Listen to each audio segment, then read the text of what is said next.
Hi friends, Mindy here. Welcome to part 2 of a massive antique and vintage book haul. I will link part 1 down below in case you missed it. I am going to try to go through this pretty quickly today because there's still a lot of books that I want to share and some other things, and I don't want to make the video too long. But again, just to kind of reiterate, I'm just kind of sharing why these books kind of caught my eye and why I like to have just a wide variety and sort of why I chose the books that I did. If you don't know what I'm talking about, I have a website called chosenandcrafting.com. I'll link it in the description below. And I'm trying to put together some interesting paper packs that you can use in your own journaling, whether you are an art journaler or a junk journaler. You can even use these in Bible journaling or all kinds of things, just all kinds of different art. I know people use vintage papers for all kinds of things. So, but I'm just trying to give a wide variety. And again, let me throw this out there too. There is on the website a way for you to contact me if there's something that you see in this video, this part 2 video, that you would like, or you would like a custom order of. Go ahead and shoot me an email over there. I've done that for a few people already, and who have seen something as I'm going through before I have a chance to actually even get these packs out. It's going to take me a little while to put everything together and get it all up on the website, but I wanted to share the books that I found with you today. So let me just jump right in. And this book is a new school. This is from 1898, which is part of the reason why I chose it, but it is a school algebra book. And I love that you can actually see some of their writing, their little pencil notes and things in here. But I love the size of this book. I love the color of the pages. I love the fact that it's in math and things. It just makes a really good background, especially if you like to do art journaling. You can paint right over the top of it. It just gives you some extra texture in the background. If you are a junk journaler, you just kind of already have some pre-made interesting pages this way. So this is the New School Algebra from 1898. And then I was able to actually get several different school related books, which are just, for some reason, that's just something that I like. I don't know if that's the homeschooler in me or just the nerd in me. It could be anything, but this one is 1883.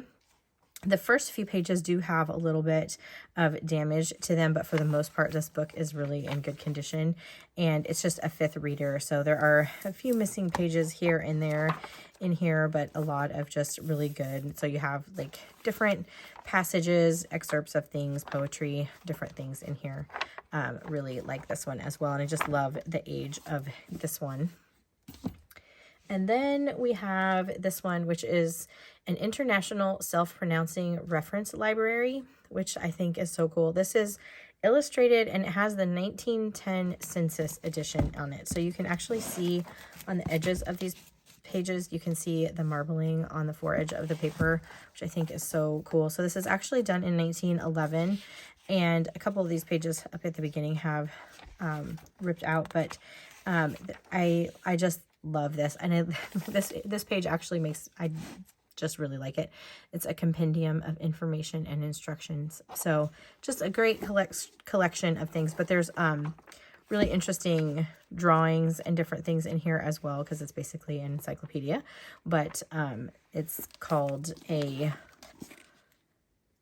reference library. So I just think that this is really, really fun. You have some different things, and then it's self-pronouncing because it has like the literary markings and stuff on it, so or the phonetic markings.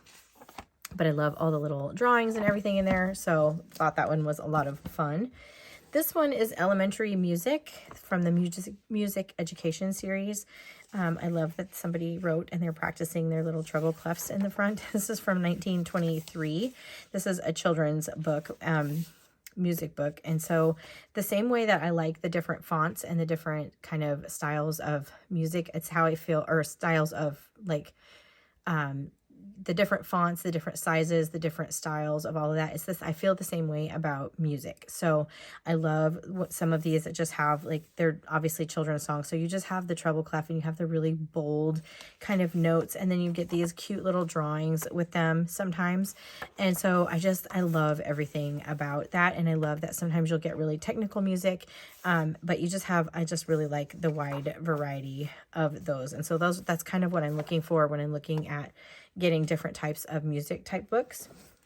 This one is actually not very interesting for what it is, but it is it's a huge book that is from 1845. And so I believe that this book is actually printed on rag paper.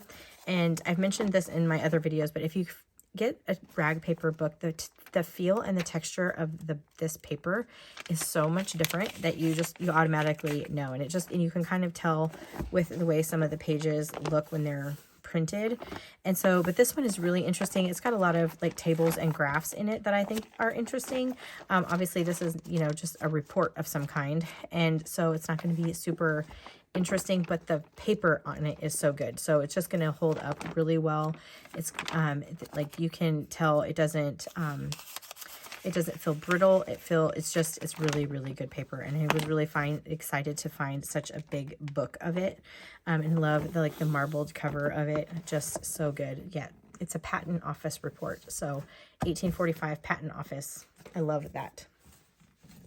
And then this book, actually, Scott was really excited about. So I found this book of poetry from Robert Browning. There's a poem in here specifically that he wants me to save out for him. This is from 1895. And so this is obviously just his works in here, but I do love adding poetry into my journals and junk journals.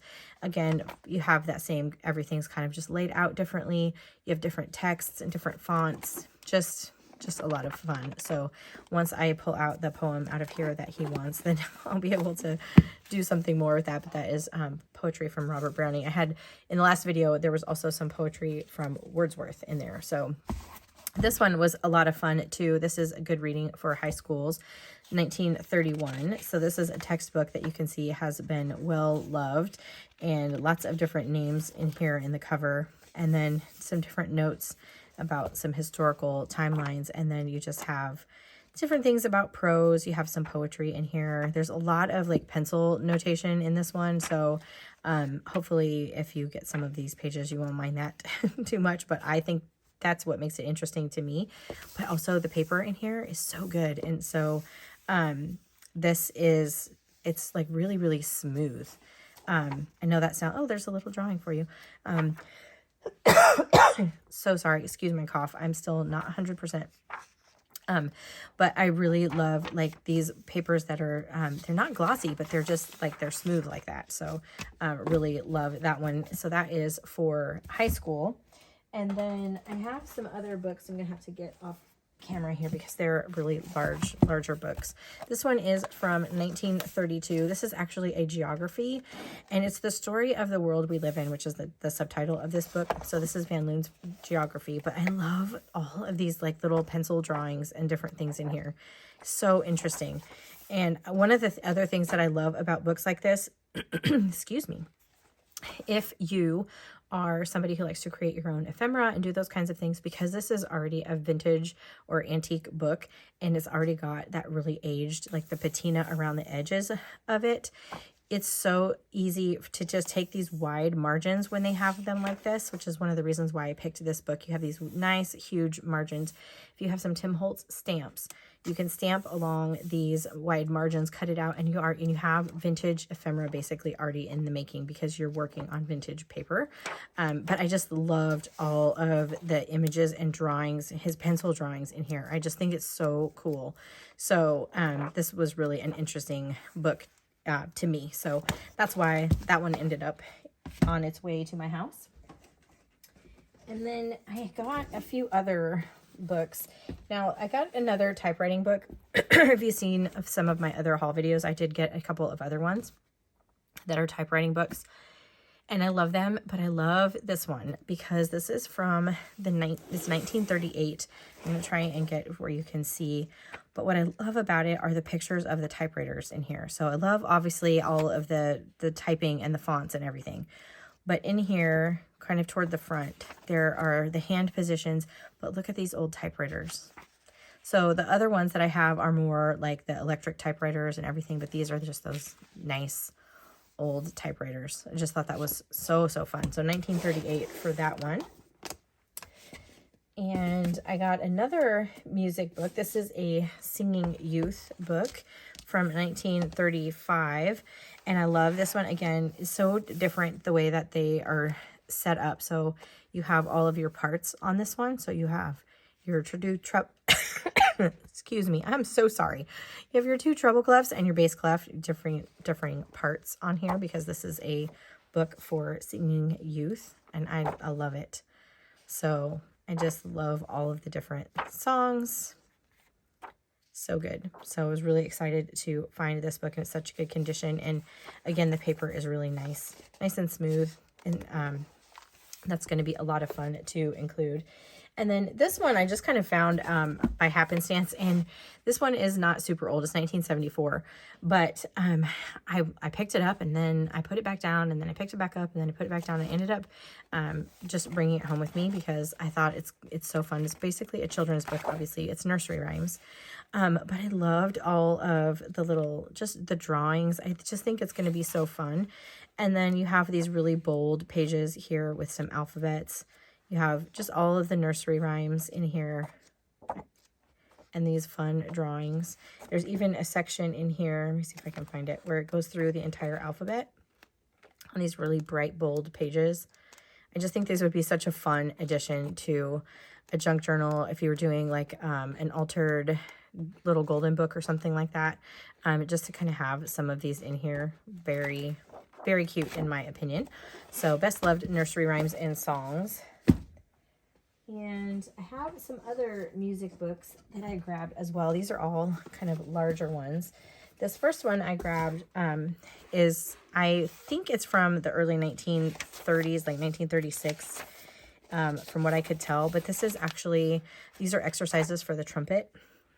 And so I love, again, it's about the different ways that the music is played or, you know, drawn. So obviously this is a trumpet, so this is going to be all treble clef. I also love it because one of my sons plays a trumpet. And so I love, you have all the little exercises in here. So you have some that's just there's just a lot of notes because it's like scales and exercises and things, instead of having a page that has like a lot of lyrics or something that you would kind of want to read, like a hymnal paper or whatever. This just makes a really good background page for anything that you want to do. So I was excited to find that. And then I also found some very old other kind of music books. So this is actually a signature from a much larger book. It's dated September 1929. This starts page 633, so you can imagine. But I mean, just look at the beautiful paper. And it's actually like a magazine, because you get into, it's a music magazine, which is just, I think, fascinating. So you have just some different things in here. You have just pages of information, the pianoforte, just so good. I love idealism in the United States. And then you're back into some music pages here, and then you just have more music paper, and you have some ads in here as well. So I just thought this was such a fun, it's almost like a big, huge magazine, I guess. I don't know. But I love it. So fascinating pieces for the musical home, 1929. And then I found another one. This is 1892, Graded Course of Studies for the Pianoforte. And so you have, again, these sections are really just kind of meant for practice and building up skills, which I love. And I love these because they're nice and big. So if you wanted to take it and fold it in half, you're still going to have a good size page. If you don't mind your music paper being sideways, which I do not in the journal, because again, I'm using it for background. But I also found this one, I'm trying to remember what year this was, 1908. And then again, you have just another beautiful color of paper. So like just really tight notes on it. Just so good because it's a very fast song. I just love all of the different things about it. As you can tell, I'm a big geek about music paper. Look at this. It's just so pretty to look at to me. But anyway, so I got that one. And then I picked this one up. This is John Thompson's Modern Course for the Piano. When I was learning piano, John Thompson was one of the series of books that I used when I was little. And so this was just a lot of fun to find this old version of this book. This is, I'm trying to remember what, 1937 on here. So again, you'll have like the little drawings down in here. And it looks like somebody earned some stickers as they were learning their songs. I love it so much. Again, you have those big, nice, wide open spaces on this as well. So it's not super busy, which I love as well. So I was really excited for all of the music pages that I found. And then I found some other, one of my other loves is map and atlases. So I found this one. This is not, again, not super old. I believe this is the 70s, 75, but it's just a road atlas. But I love all the colors of it, and I love that they're not glossy pages. They're not really have, you know, they're just a real matte version. But I just thought this was a lot of fun. So this is just the United States and Canada. I think Canada's back here if I remember correctly. But just loved all the colors and everything. And also just always a big fan of maps as well. And then to that end, I also found this World Atlas. So this was from the 70s as well. And I thought this one was really interesting because there's like this map in here that they have put carbon paper on the back of, and they have traced this map, which I think is so cool, which is actually the pages are included in here. I'm not sure why they would have done that, but I love it. And so you have obviously your glossaries. These pages are great as well. Just like the index pages are just, you know, good filler paper in my opinion. And you have some black and white photos in here. And then you get into these beautiful map pages with these great colors, which I think these are just good vintage type colors for these maps. So you can see again, here's where they did the tracing paper and like did all of the counties for this state. And I don't know if this was maybe a school project or whatever, but I love that in there too. So anyway, just fun atlas here. Let me set this off to the side. And then I also found another one, which is slightly larger. This is a World Atlas. And this one is 1926. So then you get into these really just beautiful pages. Don't have a whole lot of color, but just very, I just think they're so good. There's Ireland. Obviously, everything has changed since 1926, but then you have all of the really interesting pages in the back. At least I find them interesting like that. So good. So again, I was very happy to find this one as well, the World Atlas. And then I did get a few things that were not actually books. So I got a few vintage fabrics. I'm going to make some journal covers out of these. I think they are beautiful. I'm very excited about those. And then I also found this one, what I was super excited about. I found this little scrapbook, and there's a bunch of photos in here, and just the sweetest little kids in here, and they're dressed so cute. And there's even there's like the little man holding his baby. I'm trying to get to where you can see some of the some of these pages. I mean, they're just really falling apart. I have to kind of be careful. But there's like, you can see them posed with their car. I just think it's so fun. Though all of the pages are not full, but there's another little car you can kind of see just to sort of date these photos. Look how cute she is. Just love it. So I was really excited to find that. I've got quite a few pictures in this one album here that I can use. And then one of the last things that I will show you, this is actually one of the last things I got, are these piano player rolls. And so when you pull them out, you can kind of see, so these would have gone in the piano and played. But it has the little slits and things in them. And I think these are so fun for just filler paper. And also the paper is really nice. And these are white. I have one other roll that I have found that is like a craft color. But the ones that I found on this trip were actually this beautiful white paper. So I was very happy to have these as well. I did get a couple of these, and I'll probably take these and cut them into sections. And they're just fun to add to your journaling. for just the different textures and everything. So let me just do that off camera. But I think that's everything. So a whole lot of stuff, and I will be adding these to my website. Sorry for that. Soon. I want to try to get everything, get this video up. And so let me know what kind of paper packs you would like to see, if there's something specific that you would like to see, just a ledger pack or just a pack of different types of maps, or, you know, whatever, different types of music. If you have a custom order that you're interested in, again, just drop me an email over on the website. Again, I'll have that linked below. It's called chosenandcrafting.com. If you have made it this far in this video, thank you so much for sticking around and for watching and for supporting my new journey here, trying to come up with these paper packs that you can use in your journals and for junk journaling, art journaling, however you want to use them, crafting. Anyway, if you like this video, I would appreciate it if you gave it a thumbs up. Subscribe to my channel if you haven't already. Also consider joining my Facebook group. That will be in the description as well. And until next time, bye.